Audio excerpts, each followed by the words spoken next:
everybody, you're watching Newegg TV. I'm Jenny, and I am here with Paul. Hello. And we are buried in cases, because today we are bringing to you the case category shopping guide. That's right. So we're going to go over computer cases. This is mostly talking about desktop PC computer cases, although we will be touching on some other varieties as well.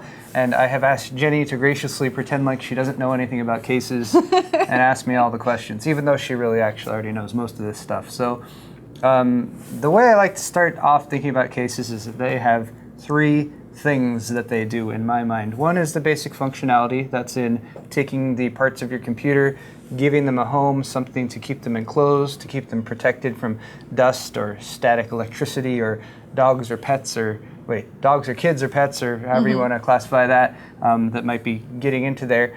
Because really you don't need a case to have a running computer. You could set up all the parts on a desk and get it to work, but the functionality of keeping those parts whole and unadulterated is very important. There's also the expandability, which is basically the thing I love most about personal computers, which is that you can set up a computer now that works, and then you can add to it in the future to add more functionality or more speed or that type of thing. And then lastly is aesthetics, which have kind of crept in over the past 10 or 15 years with PCs. They've gone from silly beige boxes that didn't really look like much to cases like some of these that we have around here from Fractal and from Corsair, for example, although we have lots of case manufacturers that we do sell, Bitphoenix, Cooler Master, NZXT, Antec, Inwind. There's so many of them out there, so check out our case category page on Newegg.com. Cooler Master, of course, I think I said that. I thought I did. I hope I did. In case you didn't. Did I say Thermaltake? Okay. In case. Hopefully we've got all of our favorites in there.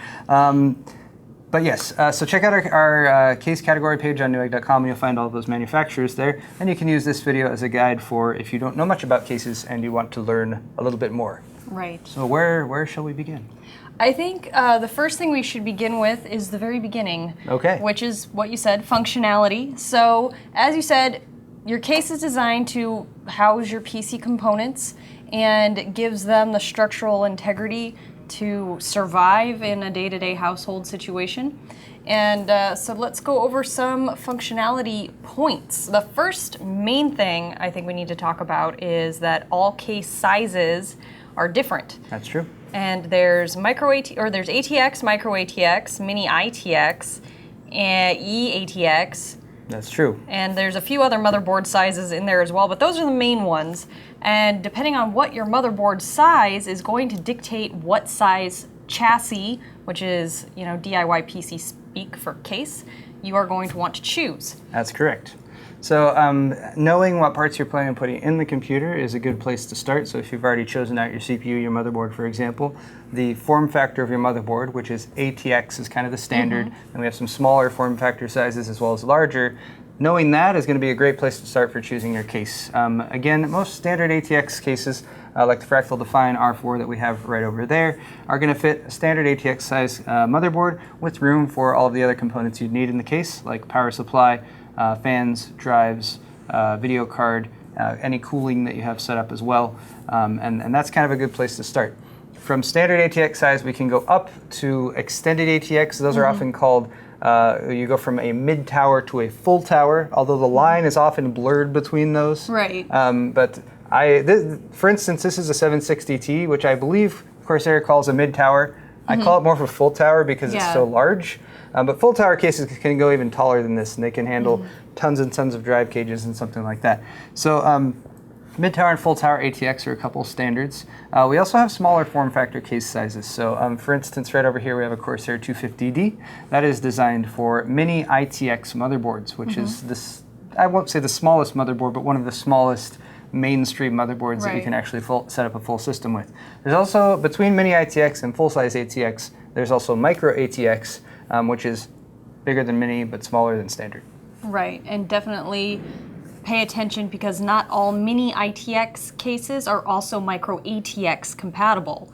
So even if you're looking at two versions of the same small case, know your motherboard size before you purchase. That's correct. Very important. Now, apart from your standard tower-style desktop cases like we're showing you here, we also have kind of cube-shaped designs like the 250D, which are becoming a little bit more popular with a slightly different layout. But there's other case types as well. HTPC cases are very popular, those for home theater PCs, and those you often find built to fit in with your home theater system. So often they're the smaller and wider variety, so the motherboard lies down flat, so keep your eye out for those. There's also test beds, which aren't, they kind of blur the line again between a case and not a case, but a test bed is basically a platform that you can attach the motherboard to, install components onto, but there's really no housing or enclosure to it. It's like a skeleton case. Yes, it's just the bare bones to kind of hold everything in place and also make it so you can take it up and move it around if you want to, but it leaves it open so you can add and remove parts.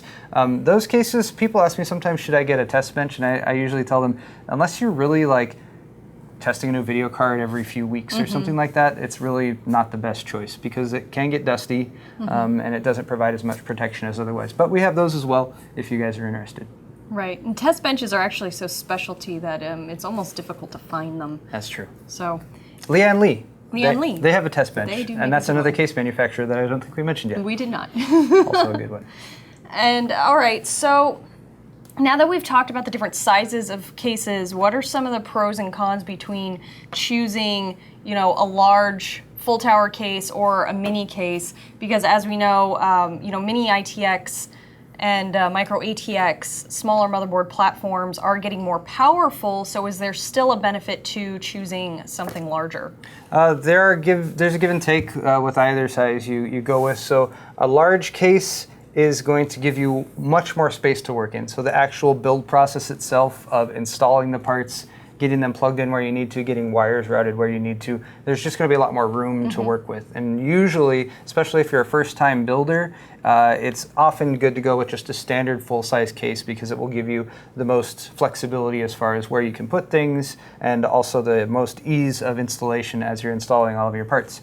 The other thing to keep in mind with a large case like this is it will often have space on the back, like right here, and that space is there for cable management. Cable management is important not just because it will make your finished build look good, but it's also important because it will help to improve the airflow in your case.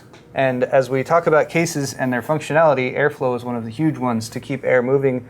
Constantly have an intake, which is usually in the front, and an exhaust, which is usually in the top and the back, and larger cases, more open space for that air to move through.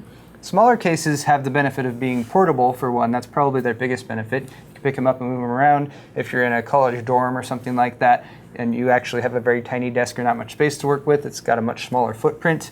The drawback to smaller cases is going to be you don't have that ease of installation that you do with a full-size case. It's going to be a lot harder to get your cables routed around where they need to. You're going to need to plan ahead a little bit more. With a small case, it's much more common in my experience to get 3/4 of the way through building and then realize, oh crap, I need to go in and uninstall something so I can route this around to get it plugged in or something like that. That will happen much more frequently with small cases. But again, the benefit, their size is really nice for portability, but you're not going to have as much expandability, you're not going to have as much airflow, and you're not going to have as much room for cable management. One other thing, difference between, or a pro and con for large and small cases is sound deadening. That's true. So larger cases usually have the ability to have some sound deadening installation in them, where smaller cases usually don't. Even most HTPC cases don't come with any kind of sound dampening in them. So if having a quiet running computer is important to you, that's another consideration. Even though you're looking at maybe a smaller motherboard, if you don't want to hear the fans all the time, you might not want to go with a small case. Definitely. Excellent point, Jenny. So moving right along, we're going to kind of walk you through some of the specs that you will see when you're shopping for cases on Newegg.com, and these are mostly relevant to the different features that a case might have or might not have. So we'll kind of tell you, as you're looking through those, what each one means and what is a good example of one and maybe not so good. So when someone's first starting out shopping for a case and they're looking at our case category page, what are the first features that they're going to be able to select from? Well, although I said at the beginning of this video that I like to look at functionality first, the first thing that's listed on Newegg, and this might change in the future, is color. which is not necessarily a functional choice. It's more of an aesthetic choice. So we have here some examples of white cases and black cases. That's very, very common, and that's simply because the components that you put inside might have colors, and black and white tend to match pretty well with just about everything. That's not to say there's not other colors available, though. So there's a huge range if you want something that really speaks to what your favorite color is or that sort of thing, or if you want to really color coordinate the case with the rest of the components inside, especially if you're looking at special lighting options or putting in LEDs or something like that. But the other important thing about color, though, is that the paint on the case itself, since most cases are actually made of steel or aluminum, which is silver color naturally, is they paint the cases. So having paint on the outside will make it look good on the outside, but I like a fully painted case, which means that they paint the interior as well, such as the motherboard tray. And then also when you're looking at the different prices that cases might have, Jenny was mentioning this earlier, something that might not come to mind is the quality of the paint job itself. Now, Newegg doesn't necessarily have listed here's a good quality paint job or not a good quality paint job, so I would direct you guys to the reviews. But often you'll notice if you're getting a really budget case, it will probably be painted, but you can often count on that if you go with a higher quality case, it's probably going to have a better paint job. Right, and also the materials used in those two cases might vary. Yes. So when you're looking at price points, I know a lot of people, will also have that as a main consideration for their case choice. And you have two cases that aesthetically are very, very similar, but might have drastically different prices. What are some of the features that would be different between those two cases, besides just interior paint?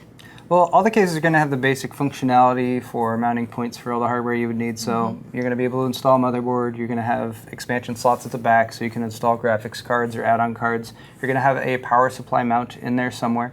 You're probably going to have fans, but that's actually one way that budget cases cut costs, is they won't include as many fans, or they won't include lower quality fans. Lower quality fans, again, they'll spin, they'll move air, but it might not be as efficient. They might be louder, and actually quality case fans can be quite expensive. So often if you look at a really budget case, you'll notice it only comes with one or two fans, and they're probably not that high end. But that also gives you the option to buy your own fans and add them on. But that's for our fan category video. Right. But moving on from the case color, the next choice that you might have is the actual construction of the case, the material that it's made out of. Standards pretty much revolve around steel chassis, and that's really because steel has a nice cross between affordability and strength. Steel is very strong. It is, however, heavier, and it is one of those materials that, depending on how it's actually made, depending on the thickness of it, it can be more or less strong. So nicer cases will often have, even if a less expensive case and a more expensive case are both made out of steel, for example, the less expensive case might have much thinner walls, which means it's just not going to be quite as sturdy. Right, and also a little bit more difficult when you're building with it to get those sides back on. And if you are a tinkerer, like I am with my computer, I'm always taking the sides off. And if I had cheap or flimsy side panels, after 3 or 4 times taking them on and off, they would probably be toast. That's true. And that's another feature that you asked earlier, what a nicer case might have. Easily removable side panels like the 760T here, where you can just pop it off like that, is really a godsend to folks who do like to work in their computer a lot, myself included. So I like a case that has easily removable side panels. And that's a great feature to have.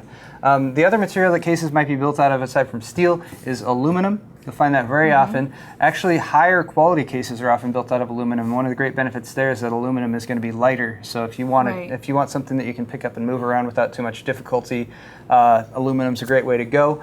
Aluminum can be a little bit more expensive than steel. Usually. And then aluminum also has the ability to have a really nice brushed metal finish on it, which is also pretty cool. But again, the trade-off there is that brushed metal can pick up fingerprints really easily. So it's another aesthetic choice that may or may not suit your needs depending on how often you actually physically touch and interact with your case. Well, actually, I've learned that the fingerprint thing is actually a difference between high-quality pure aluminum and aluminum alloy. So you get the brushed aluminum alloy, you're going to have a lot of residue left over because it tends to absorb the oil off your fingers. But real aluminum, Real brushed aluminum, like what I have on my Inwind case, does not have fingerprints on it. All right. By and large, unless I have some goop on my hands, it's not going to leave just, you know, my regular residue on it when I touch the case. Excellent. So that is another thing, but remember that real aluminum is going to be much, much more expensive than an aluminum alloy, which will still give you the pleasing aesthetic of brushed aluminum. Definitely. The third most common material that you'll see in cases is plastic, ABS plastic. ABS stands for, wait, I wrote it down earlier, acrylonitrile butanidine styrene. It's ABS plastic, it's plastic pretty much. So you'll often see a combination of materials. So this, the 760T here has a plastic front bezel, so this frame around the front is made of plastic. The rest of the frame is made of steel, and by combining those two elements together, they can do stuff with the plastic molding that they might not necessarily be able to do with steel to make some cool effects or that sort of thing. But another differentiator from more expensive cases to less expensive cases, a white case, for example, the Define R4 over there also has a white plastic and white metal. Matching those colors is difficult, and it takes trial and error. And and case companies that take the time to do that, you're going to find they're going to be a little bit more expensive because it takes more time and effort to go into there. That's another differentiator between less expensive cases and more expensive cases. Right, and I think the Define R4 actually, fractal cases are definitely on the higher end side, and so their cases usually blend pretty seamlessly between their plastic components and their painted metal components, and that again is a hallmark of a higher end, better build quality case, which is going to be a little bit maybe outside of your budget, but you have to look at it all the time, so it might be worth it. True. Okay. All right, moving right along, let's go over some of the more features that you might experience in cases. We're going to move more towards the interior than the exterior, as we've been talking about. So motherboard support is one that we've already kind of gone over. So again, make sure that you have the right support for your motherboard, whether it be ATX or otherwise. Having standoffs is something that's needed in pretty much all cases. Some cases have a nice little feature where they put a little standoff in the center that's like a center post. And so when you put the motherboard in, it'll kind of hold it in place for you. Like a guide. Yeah, that's a small feature, but it's a nice touch in cases. I believe actually both of the Fractal and the Corsair both have that. It's this one right here, actually, I can feel it. Apart from that though, the motherboard tray might also have a cutout for the CPU.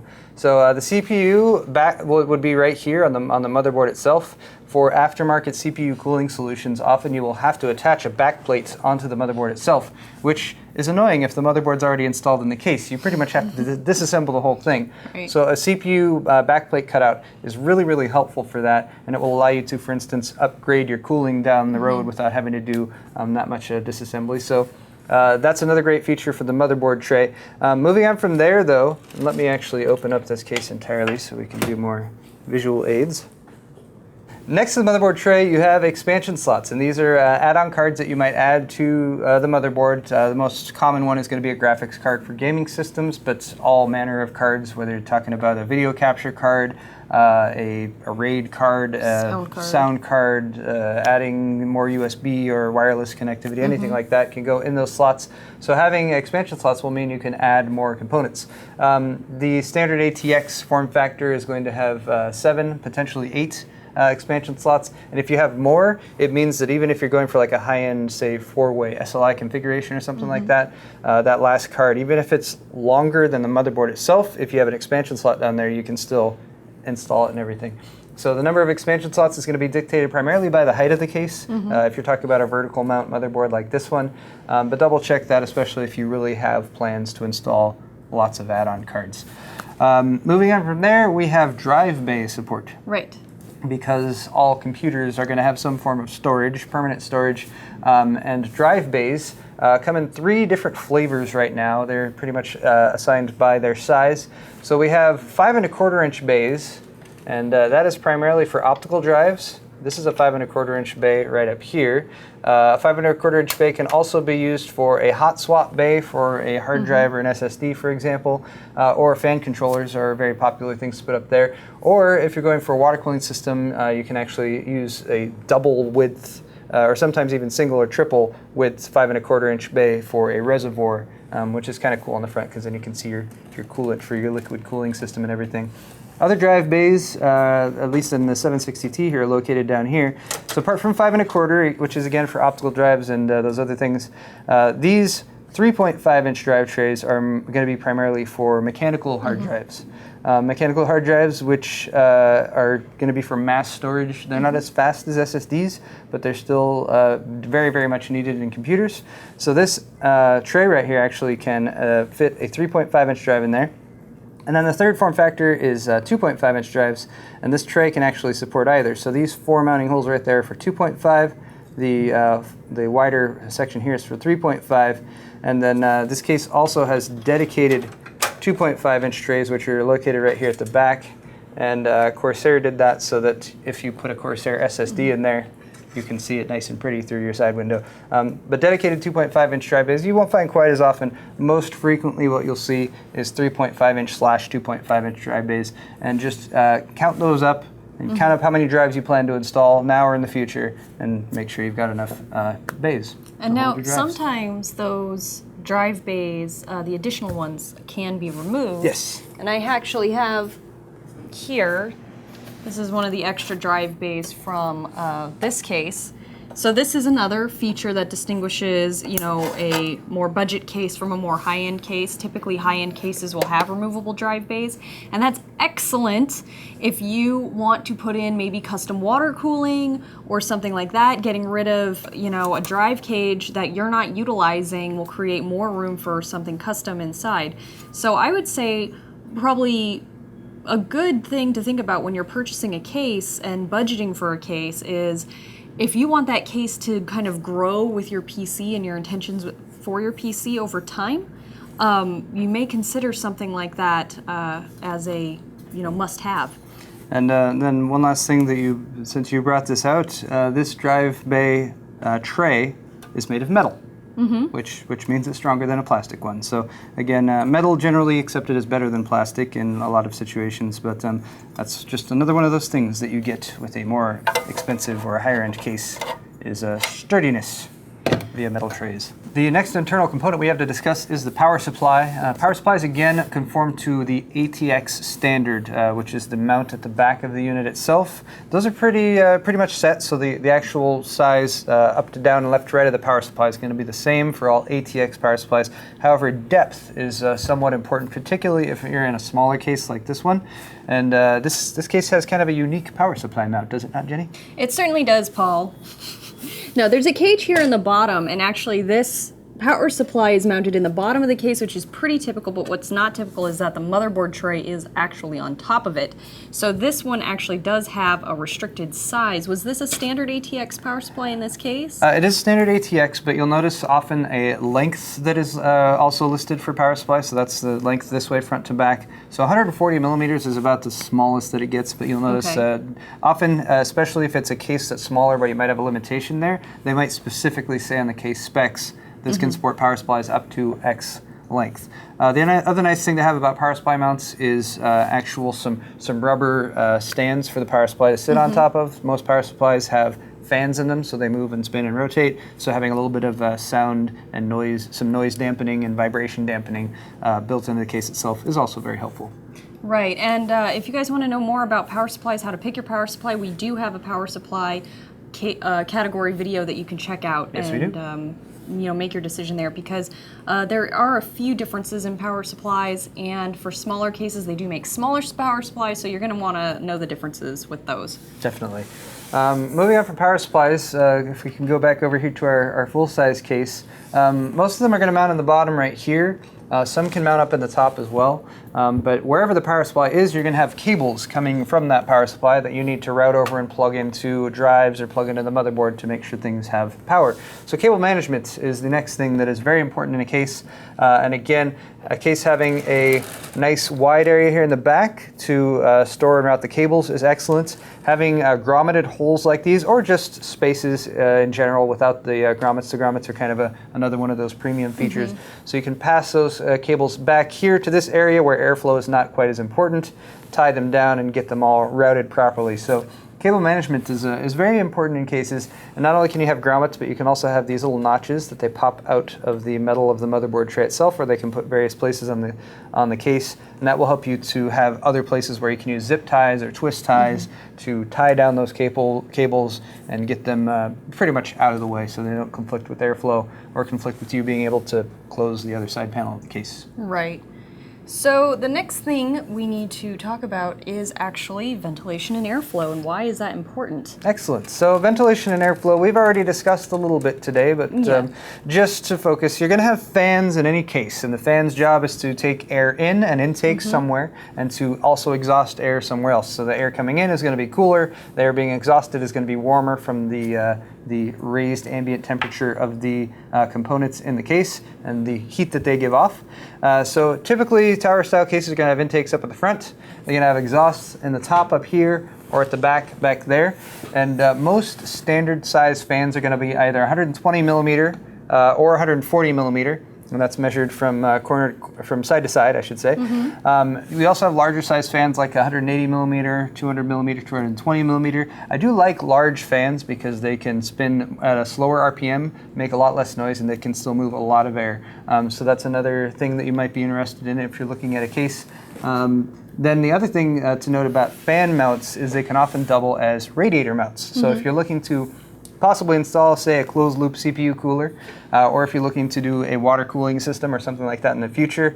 120 millimeter mounts can also mount 120 millimeter radiators, same with 140s. You can also take two 120 millimeter mounts right next to each other, like you have the capability for here up at the top of this case, and do a 240 millimeter wide radiator with two 120 millimeter fans on it to push air through and help keep the components cool. So for radiator support, keep your eye out for those standard 120 and 140 millimeter mounts. 240 is also very popular, and we also have 140 by 2, which is 280 millimeters. Right. And then if you go beyond that, you're probably getting into custom water cooling configurations, and this video is probably a bit beneath your knowledge level anyway, so we'll leave that to those guys. Okay, so this is actually a good place to start talking about liquid cooling support. And is that a consideration in most cases now, or is that something a buyer should be more aware of if they're intending to use liquid cooling? It's often something that cases will include. However, because liquid cooling, particularly custom liquid cooling loops where you purchase your own radiators, your own pump, your own CPU blocks, they're a lot less common. You see a lot more of them on the internet than there are actually people using those. So I would only consider it if you're really seriously considering that, or closed loop coolers are a way to easily integrate some liquid cooling. Closed loop coolers, especially the ones with larger radiators, do a really good job of keeping the CPU cool, and having at least a 240 millimeter radiator mount on the case can leave that as an open possibility in the future. And if you're looking into overclocking or something like that, which custom PC builds are often very well suited for, then having the ability for a 240 millimeter radiator is also a fantastic option. All right, so with all of this cooling and fans and ventilation and things going on, we need to talk about filters. Yes. Air filters. So air filters are something that I pretty much won't live without on a case these days. The reason is the air filters are, obviously you're going to have air coming in wherever you have your intakes, but you're also going to have dust or hair or anything else, particularly if you keep your case on the floor, which you should never do. Put your case up on the table, or give it a little pedestal, give it something, keep it up off the floor. But filters, often you'll have them on the front intake, and our 760T has a great easily removable filter here. This also has hex mesh on it, which gives the best combination between actually being a filter but still allowing airflow through. A filter will impede some of the airflow, so bear that in mind. But because the dust is going to collect on the surface here primarily, you can pop this off. You can blow some air through there, or even wash it off depending on the case and the construction of the materials, of course, and get everything cleaned out and keep your case dust-free, or as dust-free as possible. So you generally only need filters on the intakes, and that's usually what you'll see. So we'll see intake filters up here on the 760T, and then also where you might have a power supply here in the back, you also have a filter which is tucked away. Since the power supply is going to be pulling air in right here, they've also included a filter down there. And we see this one also over here, included filter. So. Again, this is one of the items that is going to be a kind of value for money consideration. So if you are purchasing a budget case, the quality of air filters and things like that will probably be different case to case. So if you have two cases seemingly similar that are two very different price points, things like quality of air filter is going to be one of those areas where you will see drastic differences in quality.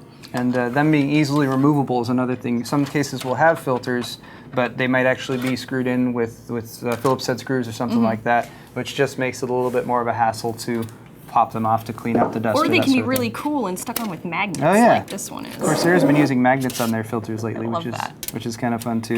Because this is bendable, this is super easy to wash and dry. Oh yeah, yeah. So that's another nice feature. Excellent. So I can line it back up and put it back on. I think they did that because slide in and out dust filters are kind of clunky and difficult. That's true. So let's move on to I/O. So in any computer that you build, you're going to need ways to plug in things to it, like a monitor, like a keyboard and mouse and everything. And the primary inputs and outputs are going to be here at the back of the case. So you'll have your main motherboard I/O, which is located right next to where your motherboard mounts. You have your expansion slots, which are also going to have I/O if you add video cards or any other cards like that to it. But most cases these days will also have front I/O. And since they're on the top of this case, this probably isn't a good example to use. So we will use a little bit here. Let's take a look at the 250D here. So here on the front of our 250D, we have a little bit of I/O. We've got a couple USB 3.0 ports, and then mic and headphone jack, which are also very common, which gives you a front access to that to plug in a mic and headphone versus having to reach around the back of your case. So very convenient to have at least a couple USB ports up there. USB 3.0 obviously being a bit newer. You'll often see cases with maybe a couple USB 2.0 and a couple USB 3.0. And then you'll also see other I/O elements on the front from time to time, like a card reader is something that's a nice convenient thing to add on there. You can also have stuff like other connections that might not be quite as common, such as, I want to say, eSATA. I've even seen Thunderbolt actually on the front I/O of a case before as well. So lots of options there, and that's just for easy connectivity, something that you can reach easily. And then the last point that we wanted to talk about here today, and I didn't really have a good way to categorize. Actually, before you segue to that, I just want to add something really quick to the I/O thing. When you're choosing your motherboard and your case, make sure that your motherboard has enough support for all of your I/O features. And so one example of that would be if your motherboard only has I/O support for 2 USB 3.0 ports, but you have on your case 4 USB 3.0 ports, you're going to have to sacrifice 2 of those are not going to be running at 3.0 speeds. So you want to make sure that those two features, again, it's kind of like the motherboard and the chassis are the marriage, and you have to make sure they are as compatible as possible. Yes, having support for all that is very helpful. Very excellent point to add, Jenny, and that's something that we're seeing more commonly now is more than 2 USB 3.0 in the front. So fortunately, we're also seeing more motherboards come out that also have that feature. The last thing I wanted to point out really quickly is just the feet on the bottom of the case. Usually these are going to serve a couple purposes. One is to keep the case raised up off whatever surface you have on just a little bit. That will allow for some airflow underneath the case if you have an intake in here, or most often the power supply's intake. And then also the feet can have rubberized pads on them, and that's another thing that I'm very fond of because that's going to, again, reduce the noise from vibration that the case might make from spinning fans and that sort of thing. It's also going to keep your desk a little bit more protected, and a little bit more safe from scratches as you happen to shift the case around or move it or that sort of thing. So I like for a case to have some at least rubber feet on the bottom, and larger ones are often good to help the case be a little bit more stable, particularly if you have something that's a little bit larger like a 760T or a full tower. Right.